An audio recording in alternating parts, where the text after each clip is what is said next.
Je m'appelle Pauline et ça fait 3 ans que je travaille pour Comme J'aime.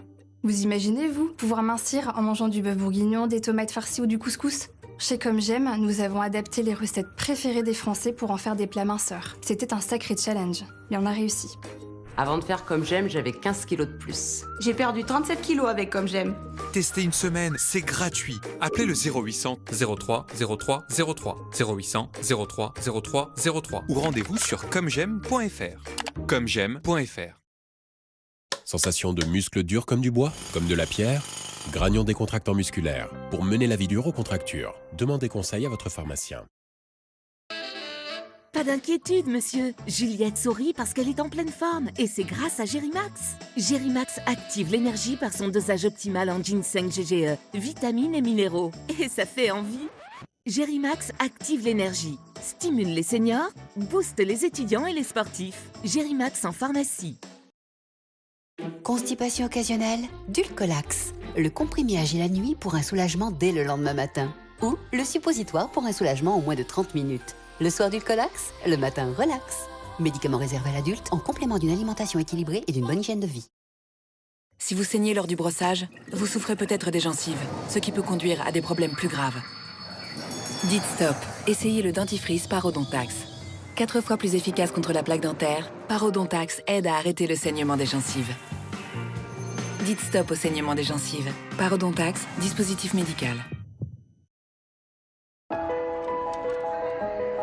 Chaque jour en France, vous êtes des millions de personnes à aider vos proches à traverser la maladie. Mylan sait combien chaque geste compte. C'est pour cela que nous nous engageons à vos côtés. En plus de nos médicaments de qualité, aujourd'hui nous offrons des services qui facilitent la gestion de la maladie au quotidien. Car notre ambition chez Mylan, c'est aussi de vous accompagner. Mylan. Mylan. Une meilleure santé. Pour un monde meilleur. Hé Max, pourquoi tu te grattes comme ça? Mais c'est ces puces et ces tiques. J'arrête pas de me faire piquer. T'as pas un tuyau pour moi? Eh bien, tous les produits ne marchent pas pareil. Moi, mon maître a choisi Advantix. Ça agit sur les puces, les tiques et les moustiques. Les moustiques aussi? Ouais, ça agit même avant qu'ils te piquent. Si seulement je pouvais parler pour dire ça à mon maître. Aïe! Enfin, ça pourrait être pire. C'est pas faux. Pour agir sur les puces, les tiques et les moustiques avant qu'ils ne piquent, Advantix, le choix des chiens. Bayer. Nouveau, Femme Actuelle lance Femme Actuelle Senior. Sommeil, douleur, tonus, bien-être. Positiver, c'est bon pour tout. Nouveau, Femme Actuelle Senior, chaque mois chez votre marchand de journaux. J'ai peur des fantômes. Ce soir, un document rare et inédit sur France 3. À l'âge où la soif d'apprendre est immense. La découverte de la guerre, c'est de l'horreur. J'en pleure parce que...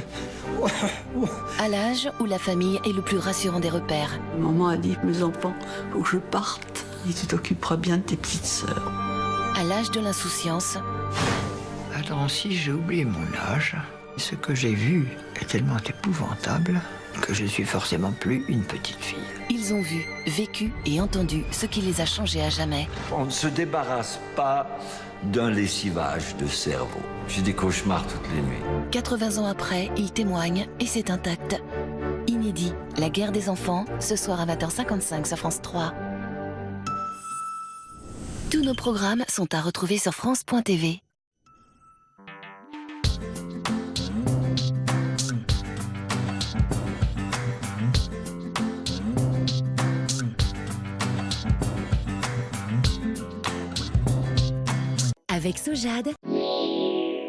Avec Sojade, c'est une journée qui commence bien devant 9h50 le matin. Sojade, des recettes végétales bio débordantes d'imagination.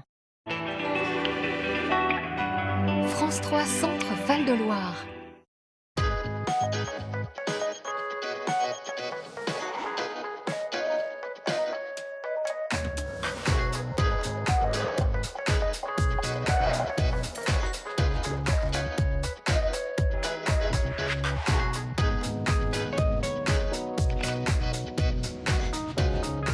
Bonjour à toutes et à tous, nous sommes entre deux jours fériés, nous sommes bien là sur France 3, Centre Val de Loire pour 9h50 le matin.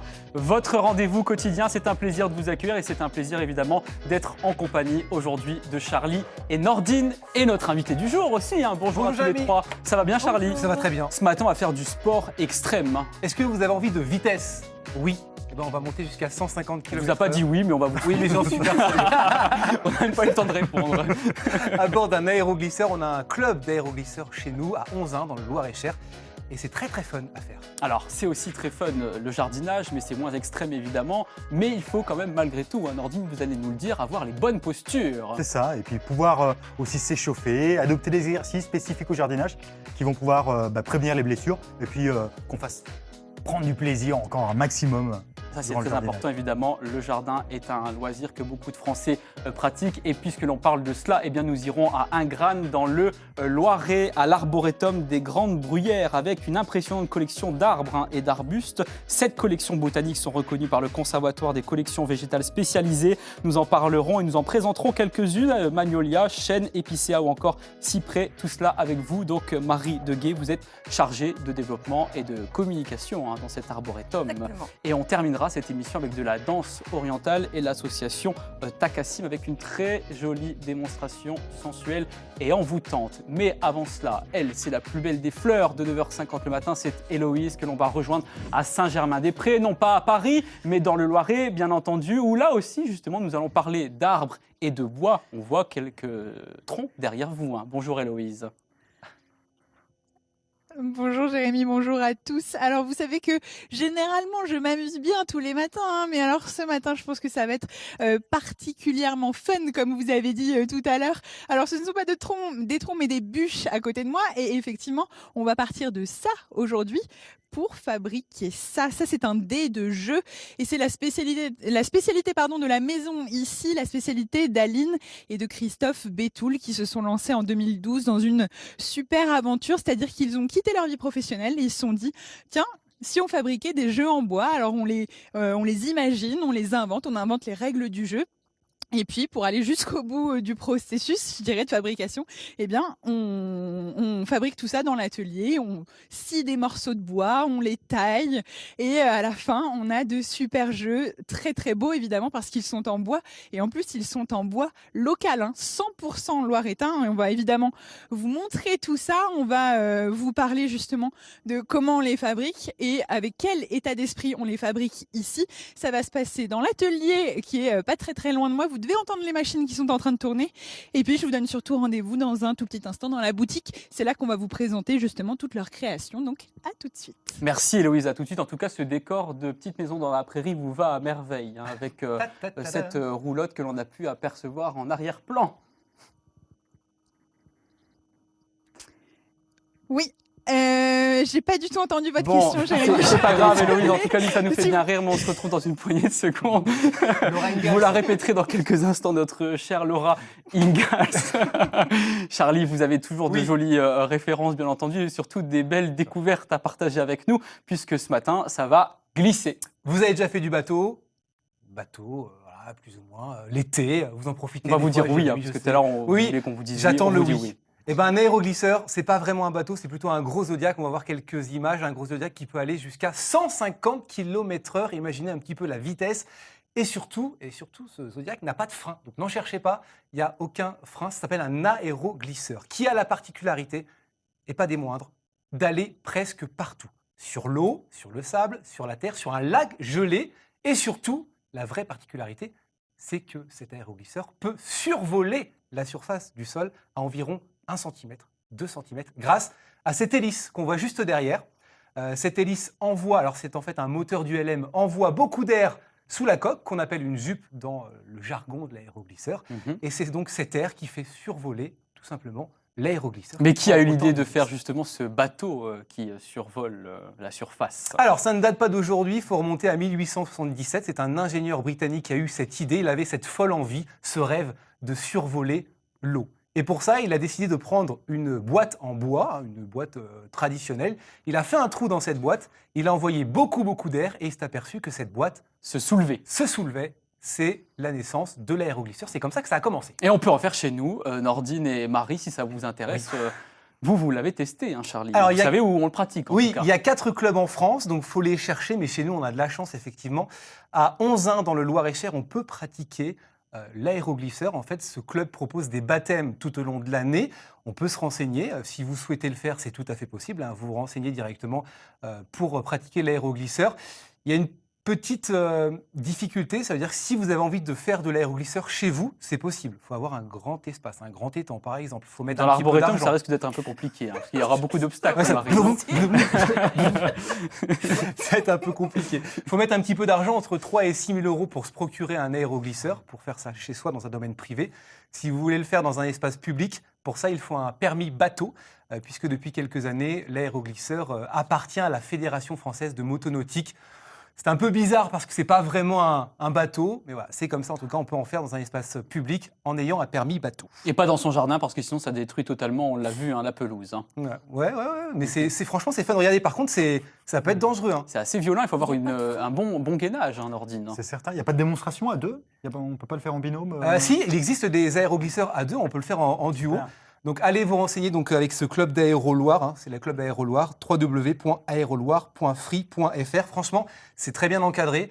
Dans ce club, il y a des vice-champions d'Europe hein, qui font office de moniteurs et qui nous fournissent la tenue. Il faut des lunettes parce que je peux vous dire qu'on prend beaucoup de boue et de poussière en fait, dans les yeux, effectivement. Il faut se protéger. Merci beaucoup. C'est très fun. Charlie, on va rejoindre Héloïse dans quelques instants. On parlera de jardinage avec vous, Nordine. Mais avant, justement, on va retourner en enfance avec des jeux traditionnels en bois qui sont fabriqués, Héloïse, à Saint-Germain-des-Prés. Maintenant, je sais que vous m'entendez. Tout à l'heure, je disais que vous alliez très bien dans ce décor de petite maison dans la prairie. Hein. Oui, c'est vrai. Et ici, c'est somptueux. À l'intérieur de cette boutique, c'est très joli, mais alors tout autour, c'est vraiment très très sympa. C'est pas Christophe qui dira le contraire. Il est maire de Saint-Germain-des-Prés, alors on veut dire qu'il en est fier de sa commune. Bonjour Christophe et bonjour Aline, ou plutôt bonjour Aline et bonjour Christophe. Bonjour. C'est plus poli.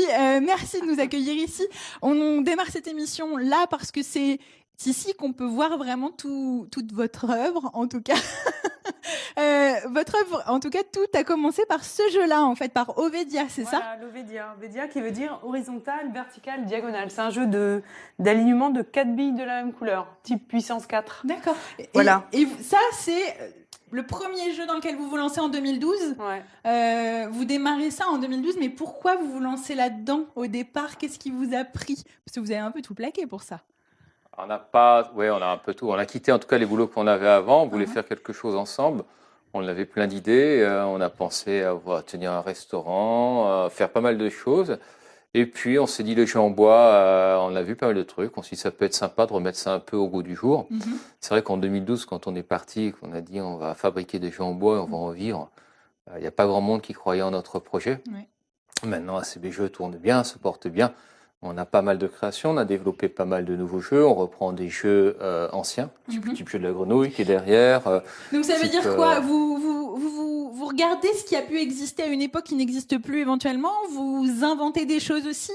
C'est quoi vos jeux en fait? Les deux. Les deux? Ouais, après c'est du feeling, hein, c'est ce qui nous plaît aussi.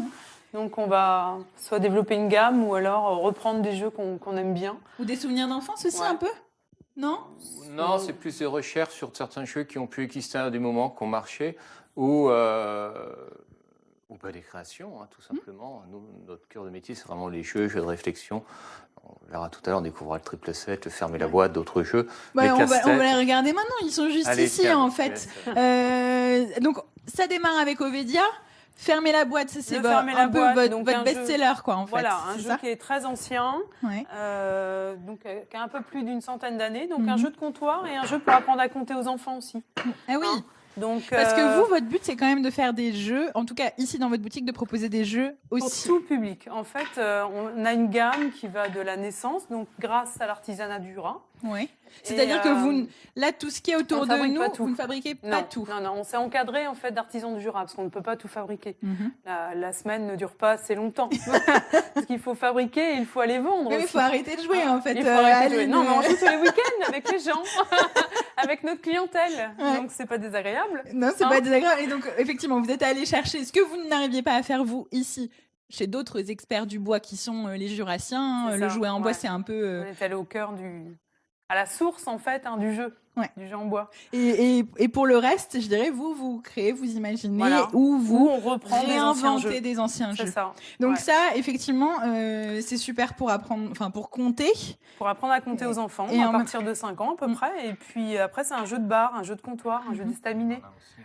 Donc c'est grand modèle et petit modèle, donc on verra par la suite. Oui, parce que ça, en fabrication. C'est ce que vous êtes en train de fabriquer. Voilà, c'est ça, ouais. Le triple 7, c'est vraiment le petit dernier aussi. Le petit dernier, donc celui-ci est sorti en octobre de l'année dernière, donc juste avant les fêtes de Noël, parce qu'il faut aussi qu'on se renouvelle. On a des clients qui nous suivent énormément, donc il faut leur proposer une nouvelle gamme de jeux. Ouais. Donc voilà, le triple 7, un petit jeu familial, tout simple, facile à jouer, et pareil à partir de 5 ans, et pour personnes adultes et plus. Et vous avez des petits formats, mais aussi des grands. Des grands jeux. Effectivement, on en parlera. Là, il y a un nain jaune aussi. Vous avez repris ça. En fait, on a repris le nain jaune parce qu'on nous en demandait pas mal et il n'y a plus aucun fabricant de nain jaune en France. Donc nous, on les fait vraiment avec le tour en bois. Les boîtes sont en bois. Enfin, il est vraiment totalement en bois. Toutes les pions et les boîtes sont en bois. Et comme on n'avait plus personne qui faisait des nains jaunes en France, on s'est dit, on va en refaire des nains jaunes. Donc on refabrique aussi des nains jaunes. Bon, justement, vous parlez de fabrication. On va aller voir un petit peu comment ça se passe dans l'atelier. Je voulais juste préciser une dernière chose. C'est que les jeux qui sont faits ici sont également pensés pour les malvoyants. Et ça, c'est à remarquer et à noter. Et c'est effectivement remarquable. Voilà. Merci. Héloïse, on va se retrouver dans quelques instants. Moi aussi, j'ai du bois sur ce plateau puisqu'on va jardiner avec Nordine. Jardiner, évidemment, mais pas n'importe comment, en ayant les bonnes postures. Hein. C'est ça. Alors, sans prétention, j'ai loin la capacité d'être jardinier. Néanmoins, c'est vrai qu'on va pouvoir prévenir certaines blessures, certaines douleurs qui vont venir de par les heures et les heures qu'on va accumuler dans le jardin. Et donc, dans un premier temps, quand on se lance dans le jardinage, il faut s'échauffer. Exactement. Et le meilleur jardinier... C'est vrai qu'on n'y pense pas, ça. Hein. Non, on n'y pense pas. On attaque tout de suite, en fait. On a hâte de voir ces plantes... Alors, on est trop rapide. Dans son jardin, mais si, c'est vrai, Charlie. L'idée, c'est d'utiliser le matériel. Donc, vous allez prendre votre bêche, votre fourche. Donc ça, par exemple, c'est le manche d'une fourche. C'est ça, voilà. Oui. Donc, vous prenez votre manche. Et l'idée, là, c'est de pouvoir le placer ici. Et on va faire tout ce qui est mouvement de rotation, d'accord, pour échauffer tous les muscles là, de la taille ici. Après, on va pouvoir incliner sur le côté gauche. Attendez, j'ai pas fini. Le côté droit. Je pense que vous êtes chaud, là. Voilà. Donc là, après, on vient incliner sur la gauche, sur la droite. Très bien. Donc là, on sera plus sur les muscles des côtés. Et après, ce que vous allez pouvoir faire, c'est... Vous faites ça tous les deux, Charlie et Marie, quand vous jardinez? Jamais. Alors, on imagine que... Vous avez un balcon. Donc on imagine que la pelle est de ce côté-là. D'accord? Ou plutôt... Oui, on imagine que dans cette partie-là, on a en fait la bêche ou la fourche. On va même le mettre à l'opposé, ça sera mieux, ça sera moins dangereux. De ce côté-là, d'accord. Donc gardez votre... Vous avez peur de ma fourche. Les gars, on s'imagine bien. Vous le gardez là au bout. D'accord. Voilà, très bien, ici. Et là, c'est libre. D'accord? Après, il n'y a rien. Ah, c'est le vide. Ah donc oui, là, ce que vous allez faire... Le bout est là, j'avais pas compris. C'est moi qui m'étais mal expliqué. Donc là, on va échauffer les hanches. Donc là, pour le coup, vous allez garder ça parallèle et on va passer le pied par-dessus. D'accord, j'avais bien vu, on fait ça. Et on revient en position ici, sans reposer le pied. Donc là, on aura un travail proprioceptif, donc c'est-à-dire d'équilibre de la jambe d'appui. Et là, on va échauffer l'articulation des hanches. Donc on écarte la jambe comme ça et on passe au-dessus, mais on ne bouge pas du tout en fait le manche. Hein, voilà, le manche reste droit. D'accord? Et on essaie de passer par-dessus. On peut faire 10, 15 répétitions et puis on change de côté. C'est important de garder le manche bien droit, bien entendu. Question de jardinier. Voilà. Donc là, une fois qu'on a fait ça après derrière, l'idée c'est d'apprendre à porter les objets aussi, que ce soit des sacs de terreau, que ce soit des plantes ou des pots de fleurs. Mais c'est vrai que quand on a un sac de terreau, par exemple de 70 litres ou des copeaux pour éviter la pousse des mauvaises herbes, c'est quand même assez lourd à porter. Hein. Comment on se positionne? Alors, ce qu'on va faire déjà, c'est que je vais vous poser ici, là, tac, comme ceci. Donc ça, c'est un petit sac. Hein. Un petit sac ou un pot de fleurs, par exemple. D'accord? Donc on va, premier mouvement, on va prendre à fléchir en génuflexion, ce qu'on appelle. Donc là, vous allez faire une fente avant. Ici, d'accord? Vous allez saisir l'objet avec le bras gauche. Là, d'accord? Attention, on reste droit. Avancez un peu plus, voilà.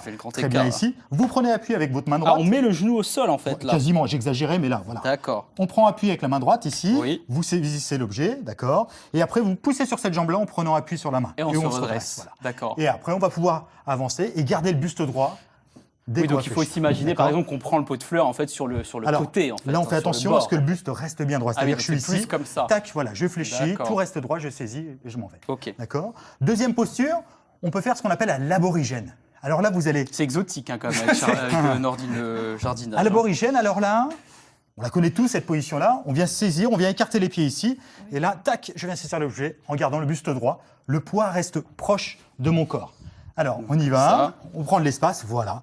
Ici, alors, à l'aborigène, parce qu'à l'époque des Incas, voilà, ils cultivaient beaucoup dans leur grand pâturage comme ça, sur cette position-là. Et on a gardé en fait cette position qui permet effectivement d'avoir un bon maintien du dos et surtout de ne pas se blesser. C'est ça, parce que la force doit venir des jambes. Exactement. C'est vrai que souvent on sollicite le dos, alors qu'au final... On porte tout avec les jambes. Mais tout ça. On peut tirer les carottes, tout ce que... Tu peux tirer tout ce que tu veux. Des dans le poireaux jardin. surtout. Voilà, tu peux tirer ce que tu veux. Donc là, après, une fois qu'on a porté l'objet, imaginons qu'on a un gros sac de terreau. Pour le coup, donc on vient de saisir ici. Et après, plutôt que de tout de suite partir, essayez d'avoir une petite planche sur le côté, quelque chose sur lequel vous pouvez poser. Comme ça, on vient poser là. Donc le plus intéressant, c'est de faire du jardinage avec parfois en fait des tables, des choses comme ça aux alentours, exactement. pour avoir des intermédiaires. Exactement, comme ça on peut très bien se reposer. Je viens saisir mon sac, je porte près du bassin, et là pour le coup je me déplace et je vais voir Charlie avec. Voilà.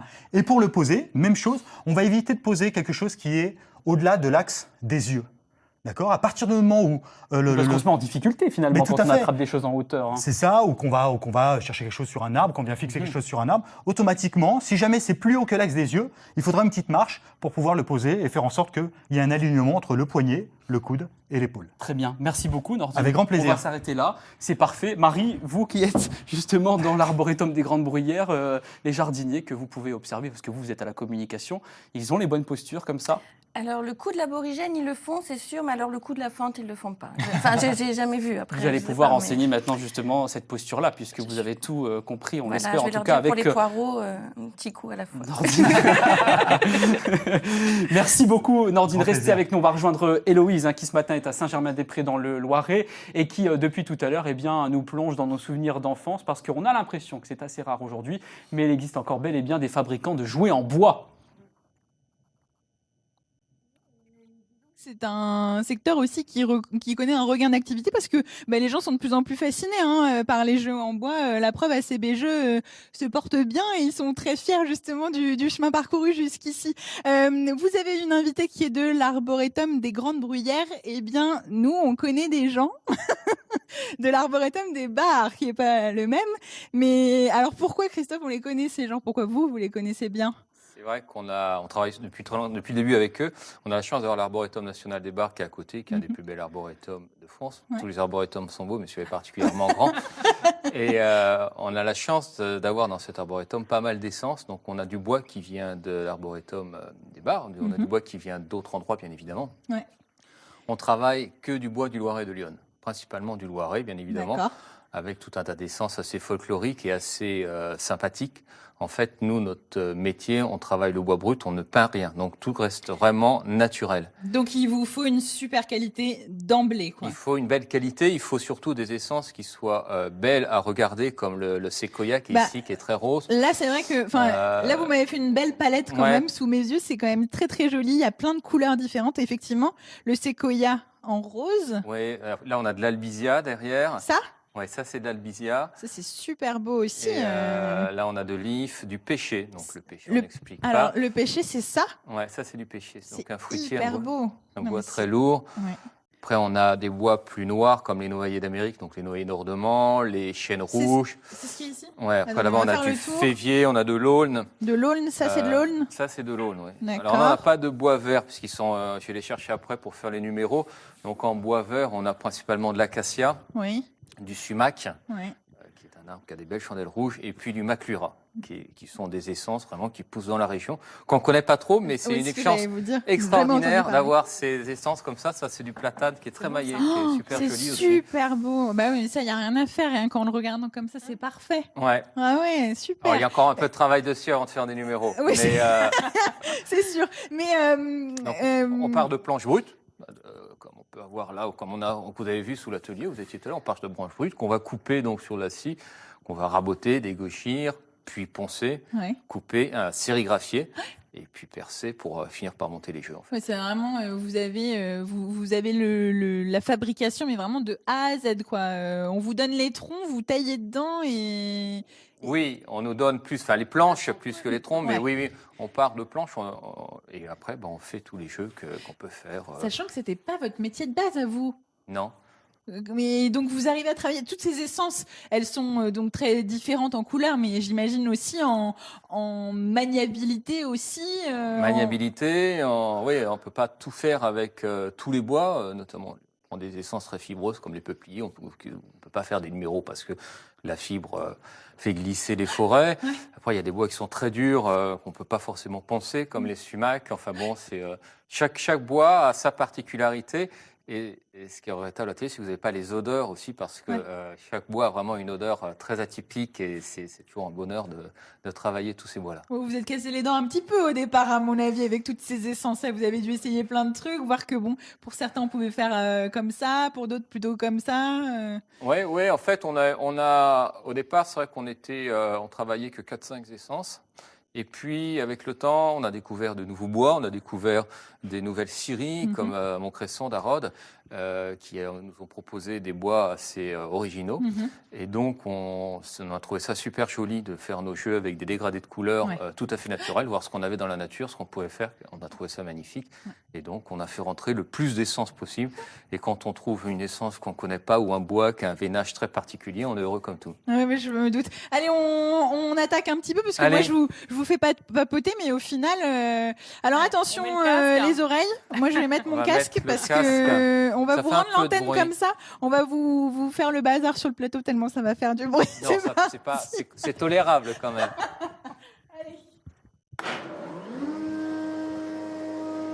Et voilà, on va laisser Héloïse avec ses invités évidemment continuer. On la retrouvera dans quelques instants. Et on va rester au plus proche de la nature à présent avec vous, Marie. Je rappelle que vous êtes chargée de développement et de communication à l'Arboretum des Grandes Bruyères. C'est à Ingrane, dans le Loiret. Et en 1969, les propriétaires, Brigitte et Bernard de la Rochefoucauld, ont acheté un terrain de 14 hectares pour en faire un jardin botanique spécialisé dans la conservation d'arbres et d'arbustes de tous les climats tempérés. Comment ont été plantés ces arbres? Est-ce qu'ils ont été plantés et répartis en fait, selon leur provenance? Alors oui, par contre, je fais juste une petite parenthèse. Ils ne sont plus propriétaires, en fait, Bernard et Brigitte. Il l'était en 1969. Tout à fait. Et en fait, comme la collection a beaucoup grandi, qu'elle a pris beaucoup de richesses, eh bien, ils ont préféré tout donner à une fondation. Et comme ça on assure la pérennité, tout simplement. Et donc, comment sont-ils plantés? Eh bien, on a dans l'arboretum, finalement... On voit justement à l'écran. Il y a 2 jardins et puis 2 arboretums. Donc, le jardin à la française, jardin à l'anglaise. Après, vous avez une grande partie arboretum asiatique, une grande partie arboretum américain. Et puis ensuite, roseraie, potager et verger. Et donc, évidemment, dans l'arboretum asiatique, ce sont des espèces asiatiques. Mais en plus, l'intérêt de l'arboretum des Grandes Bruyères, c'est que ça forme des paysages asiatiques. Et pareil, en Amérique, ce sont des paysages américains. Donc, avec on a des l'impression espèces d'être à la fois en Asie et en Amérique quand on est au cœur en fait de ces jardins. Exactement, on fait le tour du monde. Quelles sont les essences d'arbres en fait que vous avez plantées par exemple dans l'arboretum asiatique? Alors vous allez avoir comme ça Ginkgo biloba, je pense que vous connaissez. On va avoir des cornouillers chinois qui sont très très jolis, bientôt en fleurs. Alors ça c'est notre grand et vieux chêne bicentenaire. Alors justement, venons-en à ce chêne bicentenaire. Il a été labellisé arbre remarquable l'année dernière. D'ailleurs, ce jardin et cet arboretum, ces jardins, parce qu'il y en a plusieurs, ont reçu plusieurs distinctions, notamment l'utilité publique, l'intérêt général et puis aussi jardin remarquable dans les années 2000. Pourquoi justement cet arbre-là a retenu l'attention de celles et ceux qui ont décidé de lui attribuer ce label? Mais déjà, je pense que vous le trouvez très beau. Oui, évidemment. Mais comme tous les arbres en fait, qui sont dans la nature. Alors, on ne se rend peut-être pas bien compte de l'échelle, mais il fait 22 mètres de haut, il fait 22 mètres de diamètre. Il a au moins 200 ans, on ne sait pas, mais peut-être même certainement plus. Et en fait aussi, ce qui est intéressant, c'est qu'il porte un peu l'histoire de l'arboretum dans sa façon d'être, puisqu'en fait, vous voyez bien qu'il a des branches très très étendues, et donc c'est clairement un chêne qui a été planté quand c'était une prairie et qui a été planté pour faire de l'ombre au bétail. Et puis quand la Rochefoucauld ont acheté, c'était finalement un bois abandonné. Donc ce qui veut dire que la prairie a été abandonnée, que les pins tout autour dans la forêt ont repris leurs droits et ont poussé un peu partout, jusqu'à même pousser entre les branches de ce vieux chêne. Et donc, quand ils ont découvert le vieux chêne à force de débroussailler petit à petit l'endroit, ils ont dû enlever les pins qui poussaient entre les branches. Voilà. Et parmi donc les collections d'arbres et d'arbustes, il y a aussi les magnolias. Hein. C'est la pleine saison en avril et un petit peu en mai en ce moment. En tout cas, il reste encore quelques fleurs à observer. Cette collection a été aussi labellisée nationale hein, par le Conservatoire des collections végétales spécialisées. C'est vrai que c'est quand même assez impressionnant lorsqu'on va là-bas de voir autant de fleurs. 400 magnolias, ouais, c'est très très beau. Et donc le label, parce qu'il y a beaucoup de variétés, d'espèces différentes. Il reste en ce moment quelques magnolias en fleurs, surtout les magnolias américains. Donc en particulier le magnolia jaune, je ne sais pas si vous l'avez. Avec les autres asiatiques, eh ben, ils fleurissent plus tard. Et par exemple, celui-là, c'est l'une des filles de Vos Cosar, on appelle ça, puisque Vos et Cosar, ce sont des obtenteurs de magnolias. Ils ont créé plein de variétés. Et ça, c'est l'une des filles qui doit s'appeler Betty ou Suzanne, quelque chose comme ça. Bon, en tout cas, c'est très beau, très romantique. Et pour Charlie et Nordine qui le sont, eh bien, on vous invite à aller au mois de juin. Hein, c'est dans quelques semaines, découvrir aussi finalement des rosiers exceptionnels. Ce sont des rosiers anciens où il y a cette fois-ci plus de 800 pieds. Hein. Oui, et partout dans l'arboretum. Ils peuvent même venir maintenant. Hein. Il y a les rhododendrons, il y a plein de choses à voir aussi en ce moment. Mais donc... Mais donc les rosiers, oui, il y en a 800 pieds. Ce sont des rosiers anciens. Je le précise parce qu'ils ne sont pas remontants. Donc c'est vrai qu'il faut venir en juin si on veut les voir. Il y en a partout et ça sent très très bon. Et bon. puisque vous parlez de remontées, eux sont bien connus pour leurs sèves hein, qui montent au printemps, à la belle saison. Ce sont les conifères avec les cyprès, les épicéas, les pins ou encore les sapins qui font justement de cet arboretum un lieu exceptionnel. Hein. Ils sont assez majestueux quand même, ces conifères. Oui, et puis en fait, on se rend compte que notre sapin de Noël qu'on connaît, il a plein de copains qui n'ont pas du tout les mêmes longueurs d'aiguille, pas les mêmes couleurs. On a aussi d'autres arbres, ça c'est un genévrier, là on a certainement un pin ou un pin, voilà. Et tout ça évidemment, on peut l'apprendre lors de visites guidées et des temps forts aussi avec des experts, notamment des entomologistes. Hein. Ce sera le 25 mai avec une formation à la fois théorique et pratique sur les insectes utiles au jardin. On parlait de jardinage avec Nordine il y a quelques instants. Eh bien, ce sera l'occasion d'en apprendre un peu plus. Et puis, les 26 et 27 mai, à l'occasion de la journée de la biodiversité. Charlie, je sais que vous aimez les oiseaux et que vous chantez comme un pinson. Eh bien, il y aura un ornithologue qui sera présent aussi durant ce week-end. Parce qu'on n'a jamais mis de produits chimiques, et ça depuis les années 70. Voilà. Et c'est pour ça qu'on a une très, très grande biodiversité, autant insectes que oiseaux. Donc, rendez-vous au jardin. Ce sera un événement à ne pas manquer aussi les 2 et 3 juin avec des visites guidées. Tout le programme, on peut le retrouver évidemment, Marie, sur votre site internet arboretumdesgrandes-bruyères.fr. Merci d'avoir été avec nous tous les deux. On va rejoindre Héloïse qui ce matin est à Saint-Germain-des-Prés dans le Loiret. Rassurez-vous, ça n'est pas à Paris où là-bas justement depuis tout à l'heure, eh bien, on découvre la fabrication de jouets en bois. Mais oui, et là, on est en train de sérigraphier parce qu'en fait, fabriquer des jouets en bois, mais ça demande en fait tout un tas de... Enfin, la maîtrise de tout un tas de métiers différents. En fait, vous le saviez ça en vous lançant dans l'aventure ? Alors, on n'était pas obligé au départ de tout faire de A à Z. On pouvait sous-traiter certaines choses, mais on trouve plus marrant de tout faire de A à Z. Donc, on a appris au fur et à mesure tous les corps de métier, dont la sérigraphie. Alors, sérigraphie, c'est quoi le procédé ? En fait, là, vous me disiez... En fait, on a un film qui est micro-perforé, qui laisse passer une partie de l'encre. Donc, on va déjà, dans un premier temps, napper l'écran d'encre. Et puis, avec la spatule, on va imprimer le plateau qui est derrière. D'accord. Ça, c'est pareil. Ça, c'est vous qui avez... ça, c'est quoi comme bois ? Alors ça, c'est du contreplaqué de bouleau. D'accord. Et ce qu'on est en train d'imprimer, c'est les couvercles, les 777. C'est ça, de votre tout dernier jeu. Celui que vous avez sorti avant Noël, effectivement. On le disait là, en antenne, en fait, c'est donc tout plein de métiers différents. C'est aussi une rigueur énorme parce que ce sont des jeux qui vont peut-être atterrir entre les mains d'enfants. On doit faire attention au vernis qu'on utilise, on doit faire attention à tout un tas de choses, c'est ça ? Tout est contrôlé, ouais. Tout est contrôlé. Les vernis, la qualité, la résistance du jeu aussi. Hein, on va envoyer des jeux et puis à la destruction en fait. Donc, oui, tous les ans, vous devez envoyer un lot de disons qu'on a envoyé quelques jeux pour contrôler si un enfant ne peut pas avaler une bille ou que le jeu casse dans les mains. Enfin voilà, tout est contrôlé et après on a vraiment le logo, la vérification de la marque CE en fait. On a la répression des fraudes qui vient tous les ans. Et qui surveille de près ce que vous faites. Tout à fait. Normal. Et c'est normal, il faudrait que vous faut plus de contrôle. Oui, vous dites ça parce que vous avez rien à vous reprocher, c'est pour C'est ça, vrai. parce que tout est beau et fait maison. C'est vrai. Donc ça, c'est votre triple set. Mais alors, autour de nous, il y a tout un tas d'autres jeux. Le jeu de la grenouille qui est emblématique, hein, Ils le sont jeu de nos grands-parents. superbes. Mmh. Alors en fait, tous ces jeux-là sont des jeux que vous louez aussi, parce C'est qu'en ça. plus d'en fabriquer et d'en vendre, vous en louez également. Oui. Et ça, Oui, c'est des jeux qui sont demandés en fait soit par les particuliers ou les collectivités. Ça peut être des mairies, centres de loisirs, écoles, ou les particuliers pour des mariages, anniversaires, Ouais, ça se fait beaucoup. fêtes de famille. Et donc voilà, on a tout un panel à proposer de jeux différents. Et tout ça, pareil, c'est fabrication Voilà, maison. ça, tout ça, c'est nous qui faisons. D'accord. On fabrique tout. On invente des jeux et on en propose des différents chaque année en fait. Alors celui-ci il me plaît pas mal. Ouais, c'est le jeu du basket. En fait, on en vend un tout petit qui vient du Jura et en fait, ça a découlé qu'on en a fait un gros. Vous avez vu un peu la maîtrise. Vous vous entraînez tous les jours, c'est pas possible. C'est de la maîtrise. Et donc celui-ci plaît beaucoup. Bon, il fait un petit peu de bruit parce que c'est bois contre bois, mais c'est très rigolo. Ah oui, c'est super Voilà. sympa. Non mais quand vous imaginez un jeu, vous l'imaginez. Qu'est-ce que vous en attendez finalement de votre jeu?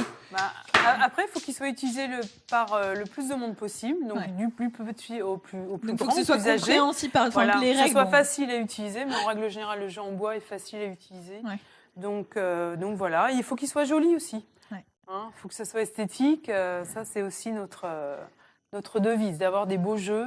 Et voilà, c'est ce qu'on arrive aujourd'hui à faire. Oui, c'est vrai. Et on s'améliore chaque jour. Oui, c'est ça. Et puis en plus, vous avez matière à vous entraîner pas mal ici aussi et voir s'il y a un défaut.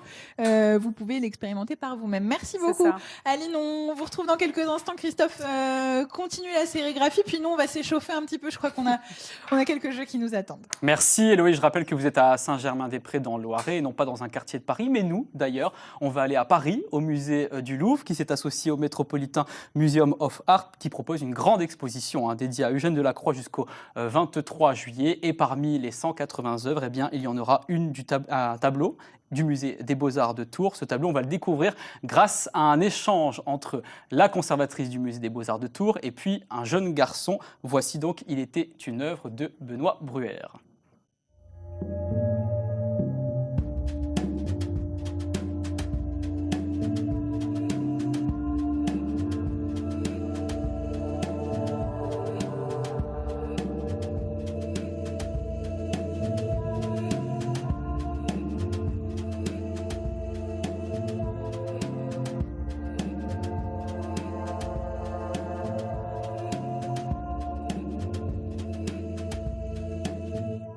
Pourquoi il y a beaucoup de personnes? Il y a beaucoup de personnages autour parce que ces gens-là sont venus pour écouter ces comédiens.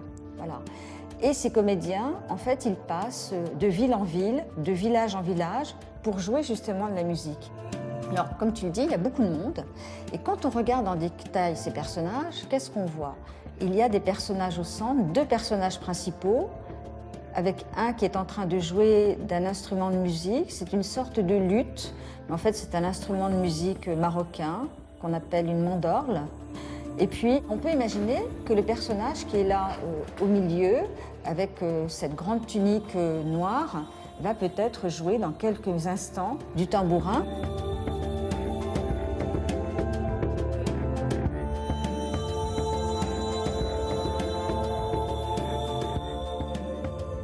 Lui, il n'avait jamais voyagé auparavant. Il ne connaissait que Paris et puis aussi les villes autour de Paris. Il était même venu à Tours d'ailleurs. Il connaissait la Touraine, mais il n'était jamais allé aussi loin. Donc il arrive au Maroc en 1832. Il arrive par bateau et il est absolument ébloui par ce qu'il voit. Et ce qu'il va faire, pour essayer de garder le plus possible les souvenirs de ce qu'il voit, comme il est peintre, il va dessiner des tas de petits croquis dans des carnets de dessin. Notamment, tu vois, on a la chance au musée d'avoir deux dessins qui représentent le jeune garçon que l'on voit à droite. Et ce jeune garçon, on le sait aujourd'hui, c'était un marchand de rubans. Il avait peut-être une quinzaine d'années et il vendait des rubans à Tanger.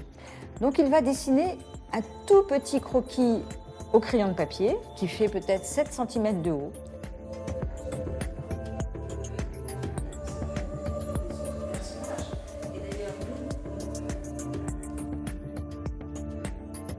dans quel mouvement s'inscrit le peintre?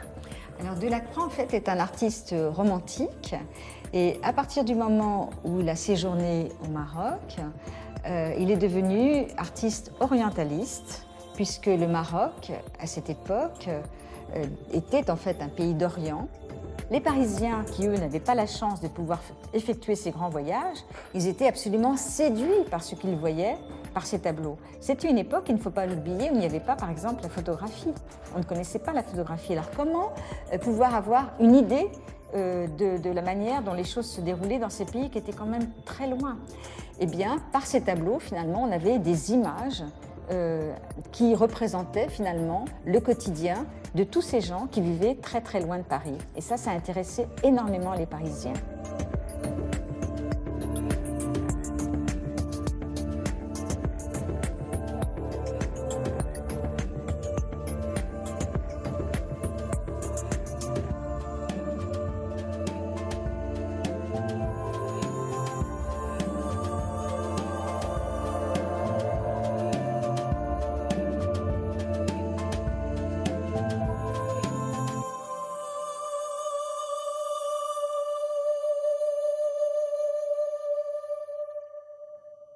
Et voilà, ce tableau donc, du Musée des Beaux-Arts de Tours est à voir jusqu'au 23 juillet dans la grande exposition consacrée à Delacroix au Musée du Louvre de Paris. Et puisqu'on parlait d'Orient il y a quelques instants dans ce reportage, ne manquez pas, juste après Charlie, nous parlerons de danse orientale avec l'association Takassim qui propose un grand spectacle à la fin de ce mois de mai. La danse orientale, évidemment, qui est une danse aérienne, Charlie, et ça tombe bien puisque l'on va prendre l'air. C'est ça, tout à l'heure, on était sur Terre avec l'aéroglisseur. On va donc dans l'air avec un meeting aérien. Notez bien cette date, ce sera le dimanche 27 mai, meeting aérien organisé par le Conseil départemental de Loire-et-Cher. C'est pour fêter le centenaire de la guerre 14-18. Je suis sûr que ça vous intéresse, Nordine. Vous aimez les meetings aériens comme ça? Vous avez beaucoup regardé, Oui, notamment le meeting du 14 juillet. Parce que c'est vrai que c'est celui qu'on retient. Comment? Top Gun. Top Gun. C'est pas pareil, donc il ne faudra pas attendre le 14 juillet, c'est le dimanche 27 mai, je vous en parle maintenant, parce que les tickets sont déjà en pré-vente. Top Gun, peut-être, dans les airs, on ne sait jamais. En tout cas, qu'est-ce que l'on va pouvoir voir? Quels voilà. sont les avions que l'on va pouvoir voir? Parce que là, quand on les voit comme ça, il est difficile de les identifier. Des anciens avions, comme le Junker 52, le Breguet 14, ou encore le Fouga. Il y aura un spectacle également aérien, c'est vraiment quelque chose à découvrir. Et au programme également, alors ça peut être très sympa, le concert des Satin Doll Sisters. Est-ce que vous connaissez les Satin Doll Sisters? Non. C'est un groupe rétro-vocal féminin qui retrace en fait l'ambiance de l'après-guerre avec des voix vraiment très, très accordées, très magnifiques. Le glamour en fait de l'après-guerre. Le glamour effectivement. de l'après-guerre. Dans les années 50, voilà. c'est quand même le glamour qui a marqué cette On a un voyage décennie. à travers l'Amérique des années 50, c'est vraiment quelque chose à faire. 10 € l'entrée, vous pouvez déjà réserver sur www.le-loire-et-cher.fr, il y a beaucoup de tirets. Mais on voit tout cela évidemment au bas de l'écran et en plus c'est pas cher. Et en plus c'est pas cher, c'est 10 € par personne. Très bien, merci Charlie pour cette découverte aérienne. À présent, on va aller au château de Blois. Je sais que vous aimez particulièrement ce château de Blois qui propose un grand son et lumière d'ailleurs en ce moment. Oui, en ce moment, c'est vrai. Et un guet-apens.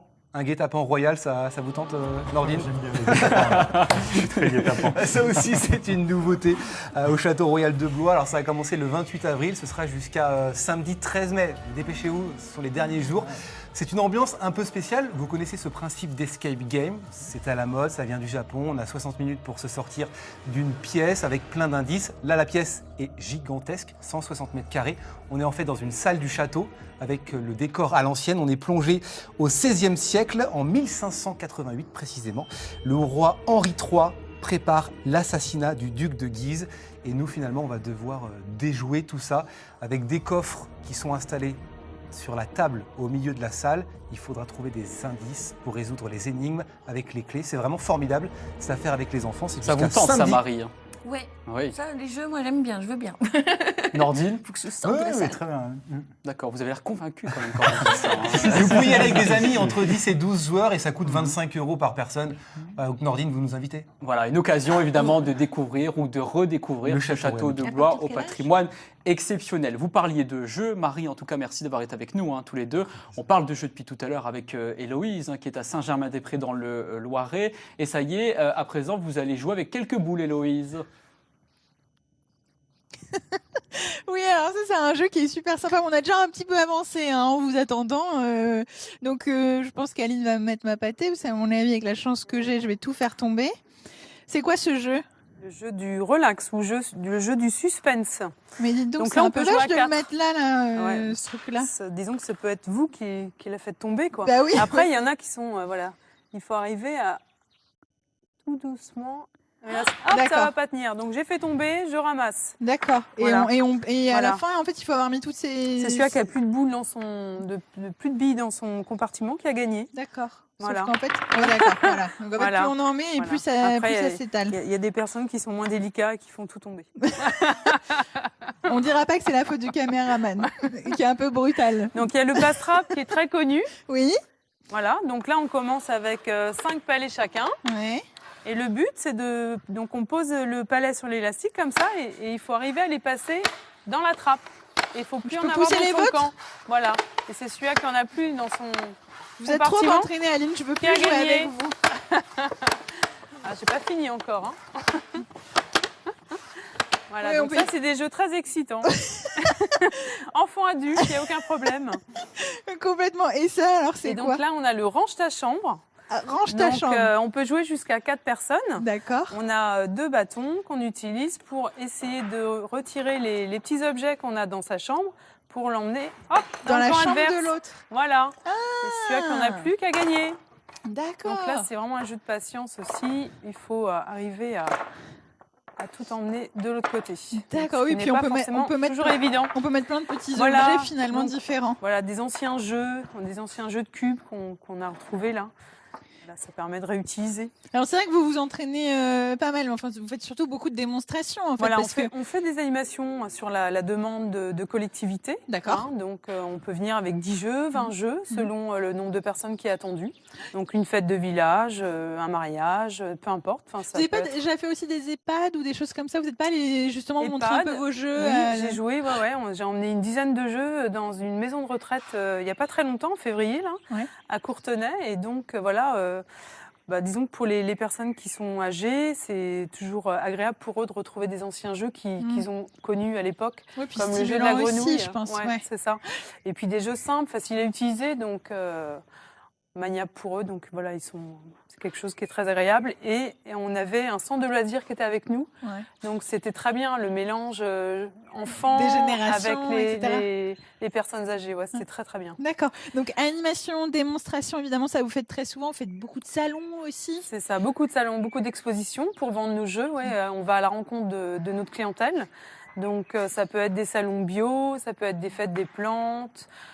Au mois d'avril, on est à la fête des plantes de Lidon. Après, on fait des salons de l'artisanat. On fait les métiers d'art d'Orléans, qui était en février de cette année. Oui. Et puis, beaucoup d'expositions et les marchés Noël, bien sûr. Vous savez où ils partent vos jeux?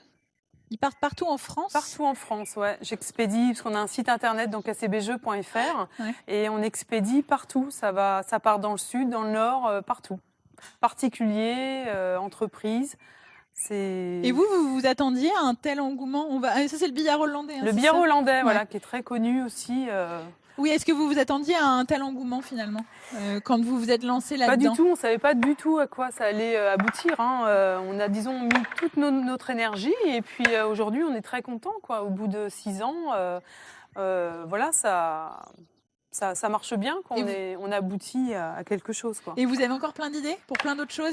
Il faut, ça va se mettre en place tout doucement, mais bien sûr, on a encore des idées, ouais. J'imagine qu'en rencontrant les gens aussi, ils doivent vous donner des idées. Des demandes particulières. Aussi des gens qui arrivent avec des planches qui datent de leurs grands-parents, qui veulent qu'on transforme en jeu. Ça, c'est bien. Ça nous permet aussi de travailler encore une nouvelle essence de bois, de découvrir aussi. Et puis, ça fait plaisir à ces personnes. Donc, c'est important. Oui, on s'amuse, on se fait plaisir et en même temps on bosse dur. Donc merci beaucoup pour l'accueil aujourd'hui. Moi, je crois que je vais vous laisser. On a quelques parties à faire, mais Aline, je ne joue plus contre vous sur des questions. Je vais peut-être aller chercher Christophe, mais je pense qu'il doit être bon aussi. À mon avis, j'ai aucune chance de gagner aujourd'hui. À tout de suite, Jérémy. Je vous donne les infos justement pour retrouver tous les produits d'ACB Jeux dans quelques instants. Merci Héloïse. Vous n'avez aucune chance de gagner, mais nous, on a de la chance puisqu'on va danser la danse orientale avec évidemment les Lili que vous connaissez bien. Vous le faisiez mieux tout à l'heure. Je vais faire comme ça. Très bien. Merci en tout cas, Sariaka et Nadia, d'être avec nous. Nadia, vous êtes chorégraphe, créatrice de l'association Takassim et professeure également. Et à vos côtés, donc Sariaka, vous êtes aussi danseuse et puis professeure. Et donc le 26 mai prochain, vous allez proposer un grand spectacle Terre d'Égypte par la compagnie donc Badawat Al-Sahara, compagnie parisienne, accompagnée de la vôtre en fait, Takassim. Avant d'en parler, on va s'arrêter quand même sur une distinction que vous avez reçue il y a un mois. Vous avez reçu le premier prix dans la catégorie compagnie classique au Festival international de danse orientale. C'était à Lyon. Donc rien que pour ça, évidemment, bravo. Quelle était la danse orientale qui vous a permis finalement de remporter ce prix? Eh bien, la danse orientale qui nous a permis de remporter ce prix, c'est la danse orientale classique, en fait, ce qu'on appelle le Raqs Sharqi. Voilà, on a présenté une chorégraphie de 5 minutes et on a gagné. Donc, on était très contents. Parce que c'est l'une des danses orientales d'Égypte. Il y en a plusieurs. Évidemment, comment on peut les classer, en fait, ces danses? Alors, il y a donc la danse classique par excellence, celle qu'on connaît le plus. Et puis, il y a des folklores. Il y a également des danses populaires et puis des danses qui sont issues des pays du Golfe. Alors, on les présentera dans quelques instants, toutes ces danses, évidemment, mais on va s'arrêter donc sur le Sharqi. Qu'est-ce que ça veut dire, en fait, le Sharqi? C'est de la danse classique orientale. D'accord, c'est la traduction littérale, finalement, en arabe. Raqs Sharqi, danse classique orientale. D'accord. Quand est apparue cette danse? Eh bien, cette danse, elle est apparue en 1950 environ, voilà, où des chorégraphes ont apporté des éléments du ballet, comme des arabesques, des tours, des boulets, ont emprunté tous ces éléments-là à la danse classique. Donc c'est vraiment ce qui caractérise en fait cette danse orientale Sharqi. Oui, c'est comme ça qu'on peut la reconnaître. Oui, tout à fait, on peut la reconnaître par ça. Et comment on la danse? Alors, on la danse généralement à travers des mouvements très amples. On est souvent sur demi-pointe, on utilise des arabesques, des mouvements des bras, beaucoup d'ondulations et beaucoup de déplacements. Et de jolies tenues aussi, oui. hein, Charlie, vous l'aurez J'allais parler souligné, des tenues, mais est-ce qu'il faut avoir d'autres bases de danse pour danser le Sharqi? Alors, c'est bien. C'est vrai que nous, quand je récupère des élèves qui ont fait de la danse classique ou du modern jazz, ben, elles ont beaucoup plus de facilité, mais je pense que c'est valable pour toutes les danses. Après, on peut commencer à n'importe quel moment. La danse classique, c'est le gros avantage. Et est-ce que pour le Sharqi, il y a différentes tenues ou il y a vraiment une tenue que l'on peut reconnaître parmi tant d'autres? Bah, souvent, c'est la tenue de pièces, avec beaucoup de choses qui brillent, de strass, de brillants. Et que vous portez avec beaucoup d'élégance. C'est important de le souligner, évidemment, toutes les deux. On va les découvrir intégralement, ces tenues, puisque vous allez nous faire une démonstration de Sharqi, l'une des danses orientales. On présentera évidemment les autres qui seront proposées aussi dans le cadre de votre spectacle. Ce sera à Saint-Jean-de-Bray le 26 mai, Terre d'Égypte. Mais avant, donc, place à la musique. C'est à vous. Je vous laisse enlever votre tenue. Merci. En tout cas, une partie, évidemment. Et on découvre un extrait de Sharqi. C'est parti.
Bravo.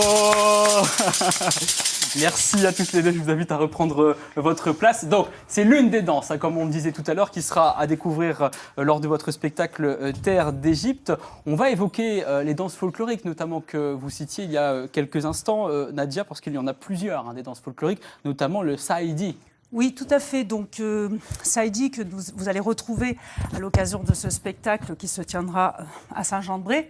Et je voulais préciser que c'est un spectacle que nous avons eu l'occasion de donner à Paris le 3 février. Et je peux annoncer que nous avons fait... j'ai du mal à... Il faut respirer, évidemment. C'est du sport quand on fait de la danse orientale. C'est important quand même de le constater. Donc, nous avons fait guichet fermé. Donc, on aura l'occasion de découvrir ce folklore à Saint-Jean-de-Bray le 26. Et qu'est-ce que l'on voit là, par exemple? Alors là, ça c'est une grande danseuse américaine, Faith Chang, qui sera présente aussi le 26 mai. Et elle danse là avec un bâton. D'accord. Voilà. Et ça, c'est une danse qui s'appelle comment? Le Saïdi. Donc c'est un spectacle du coup que j'ai pu voir. Il était à guichet fermé quand il a été présenté à Paris et vraiment c'était un Saïdi enflammé. Alors autre danse folklorique également, le fellahi. Tout à fait. Donc le fellahi, comme l'indique son nom en arabe, donc c'est une danse fellahi qui veut dire paysanne. Et donc c'est une danse qu'on utilise, un folklore avec lequel on va danser avec cruche ou autres accessoires. Et là vous avez un gawazi. Le gawazi, donc c'est une danse qui vient des peuples nomades des gitans. gitans d'Égypte. Et donc là vous avez un accessoire, Jérémy, qu'on utilise aussi.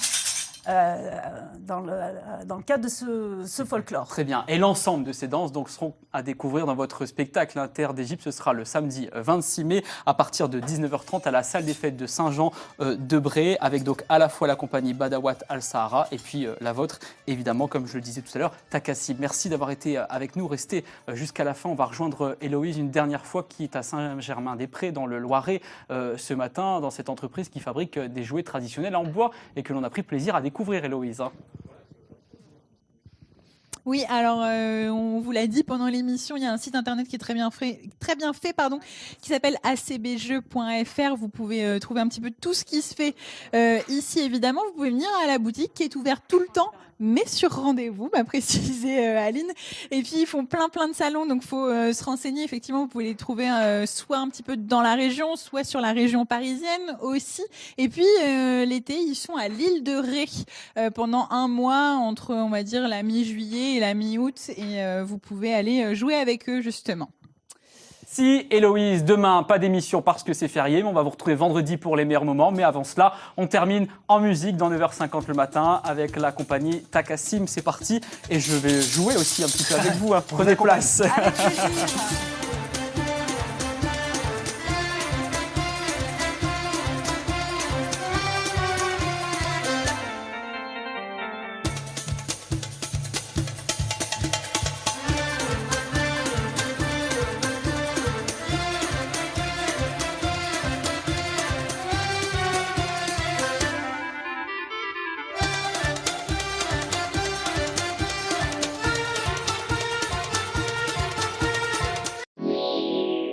Avec Sojade, vous venez de commencer votre journée devant 9h50 le matin. Sojade, des recettes végétales bio débordantes d'imagination. Mes bien chers frères, mes bien chères sœurs, reprenez avec moi tout son cœur. Pas de boogie-woogie avant de faire vos prières du soir. Ne faites pas de boogie-woogie avant de faire vos prières du soir. Je vous attends pour découvrir des instants de vie pratique, vie quotidienne, nouvelles tendances. C'est tout de suite sur France 3.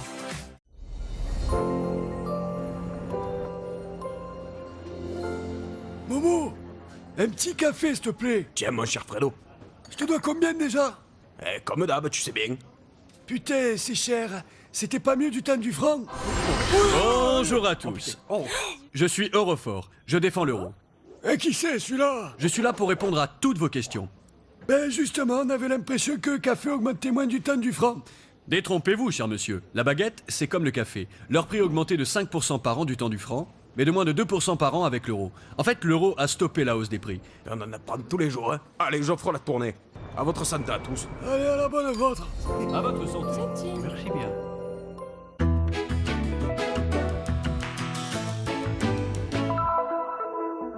Pour gérer mon prélèvement à la source, honnêtement, j'y connais rien du tout. Je pense qu'on manque d'informations par rapport au taux qu'on doit choisir pour le prélèvement à la source.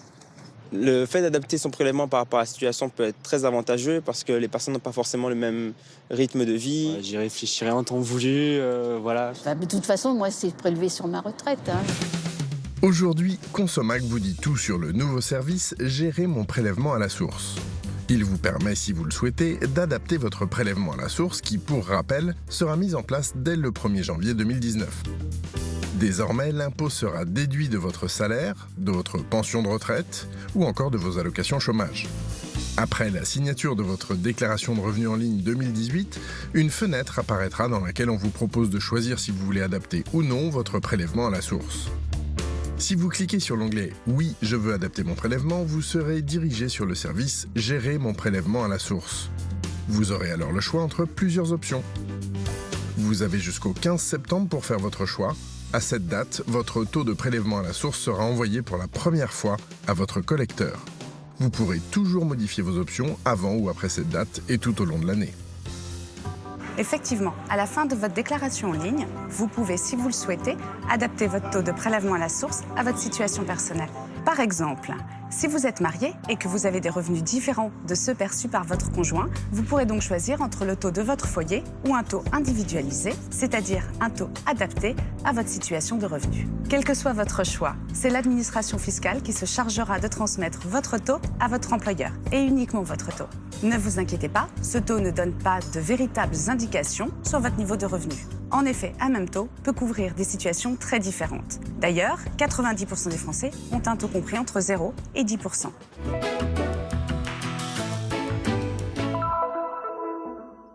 C'était la dernière séquence. C'était la dernière.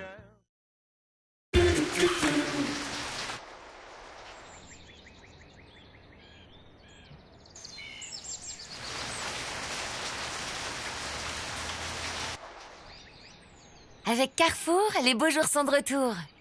Dès maintenant, le barbecue à gaz 3 feux est au prix exceptionnel de 89 €. Découvrez en magasin et sur carrefour.fr de nombreux produits livrés chez vous. Carrefour. Avec Régime Box, perdez jusqu'à 5 kilos par mois. J'ai perdu 25 kilos en 6 mois. C'est hyper simple. Et on a la garantie que les plats sont équilibrés. J'ai perdu 46 kilos en 6 mois, sans privation, en ayant même fait quelques petits écarts. Commandez maintenant et bénéficiez d'une réduction de 40%. Chaque jour, vous mangez un délicieux petit déjeuner, un vrai plat le midi, un repas copieux le soir et même une barre chocolatée à 16h. La livraison est gratuite. Si vous n'êtes pas 100% satisfait, vous êtes remboursé. Alors rendez-vous sur regimebox.fr et bénéficiez d'une réduction de 40%. J'ai révolutionné l'accès à une literie de qualité avec le contrat qualité-service. C'est une offre de location avec option d'achat. Rien à payer à la commande, livraison offerte, satisfait ou échangé. Pour la nuit, maison de la laiterie.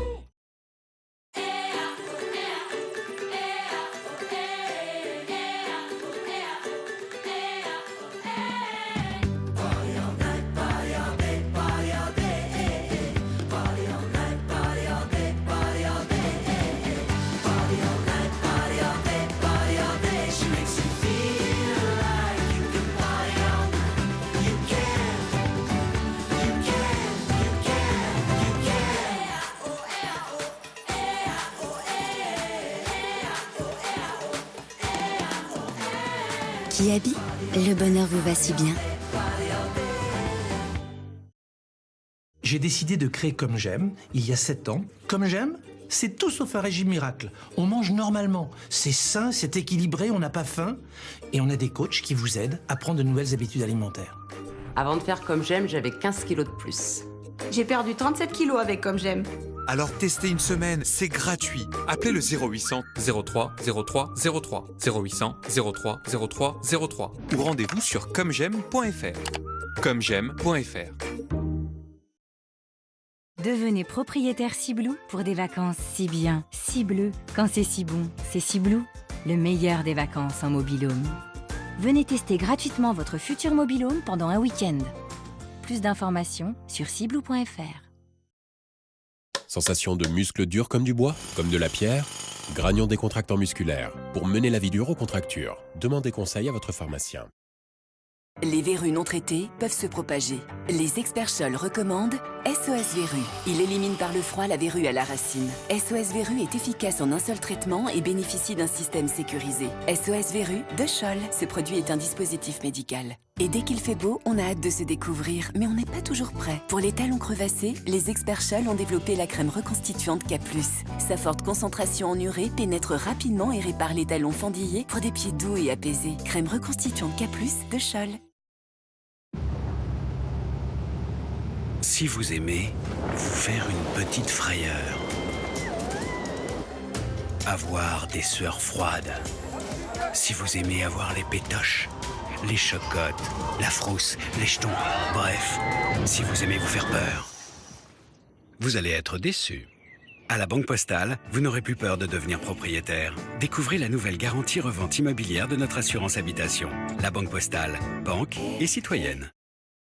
Il s'en va de part en part. Il n'a plus d'espoir, plus d'espoir. Magellan, Mongeville, comme chien et chat. Avec l'âge, il n'a pas changé. Hein. Et c'est qui ce Mongeville? Oh, c'est un vieux juge à la retraite. Une vraie tête de mule. Tant de bons souvenirs partagés. Tu voudrais que ce soit moi qui m'excuse, alors que c'est toi qui es sorti avec ma copine? S'ils sont réunis, ce n'est pas seulement pour l'enquête. Ce qu'on fait là, c'est totalement illégal. C'est surtout pour votre plaisir. Magellan et Mongeville, ils n'ont pas fini de se chamailler. Samedi à 20h55 sur France 3.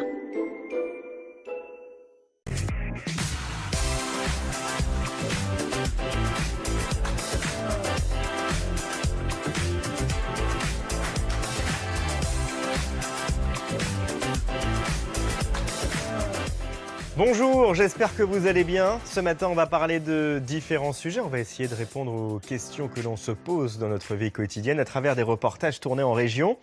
En ce mercredi, journée dédiée aux enfants, on va mettre en avant des initiatives sympas, comme par exemple cette école à énergie positive en Meurthe-et-Moselle. Dans les classes, les élèves font des maths, du français comme tout le monde, mais ils apprennent aussi à économiser l'énergie. Des cours pas comme les autres et franchement intéressants. Votre enfant a peut-être du mal à bien écrire, à faire de belles lettres. Encore faut-il bien tenir son crayon et c'est pas toujours évident. Dans ces cas-là, on ne s'énerve pas, ça ne sert à rien. Et on va voir un graphothérapeute, c'est son métier de rééduquer le geste de l'écriture. Mais tout de suite, une question qui va vous intéresser si vos enfants sont étudiants ou s'ils louent un studio. Les examens approchent et très vite, ce sera les vacances. L'occasion de partir un peu, mais il va falloir évidemment continuer à payer son loyer. Alors, pourquoi ne pas sous-louer son appartement? On entend dire ici et là que c'est illégal. Eh bien non, il faut quand même respecter quelques règles. On vous les donne tout de suite dans notre instant pratique. Un stage, un voyage linguistique, les étudiants ont mille et une raisons de devoir quitter leur appartement quelques mois chaque été. Mais retrouver un logement à la rentrée est souvent synonyme de galère. Comment se simplifier la vie en sous-louant son logement en toute légalité pendant son absence grâce à des agences spécialisées? Eux, ils s'occupent de tout, donc ils vont en fait sous-louer l'appartement sur des plateformes comme Airbnb, Booking, sur de la courte durée, et du coup ils se font leur marge tout seuls. Et donc moi, je reçois mon loyer tous les mois, il n'y a pas de commission, il n'y a rien. Donc c'est vraiment ce qui est intéressant et ce qui est différent des agences, parce que financièrement, payer 2 loyers, surtout à Paris, un loyer parisien plus un loyer ici, j'aurais pas pu. Donc j'aurais dû rendre cet appartement à contre-cœur. À Lyon, mais aussi à Paris et à Bordeaux, la start-up Smart Renting s'est spécialisée dans la sous-location. L'entreprise a le statut d'agence immobilière et peut, à ce titre, prendre la gestion d'un logement et garantir à celui qui le laisse vacant de récupérer l'équivalent de son loyer.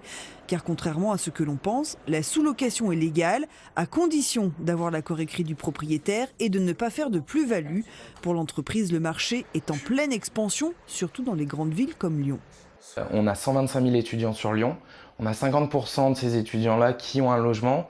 Et sur ces 50%, on a 40% à peu près qui partent soit en échange, soit en stage.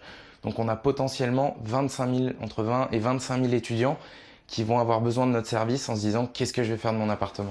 Le sérieux d'une entreprise qui offre de nombreuses garanties, voilà peut-être de quoi rassurer les propriétaires, car ils sont loin de tous autoriser leurs jeunes ou moins jeunes locataires à sous-louer leur logement en leur absence. Nos adhérents sont vraiment partagés. Je viens de recevoir des courriers d'adhérents qui s'opposent fermement à ce système-là. Et d'autres qui, voyant que leur logement va être inoccupé en juin, juillet, août, septembre, seront ravis de connaître ce système-là. Avec l'arrivée du site Airbnb, le nombre de locataires qui sous-louent tout ou une partie de leur appartement a explosé, et bien souvent sans l'accord des propriétaires qui n'hésitent plus à saisir la justice.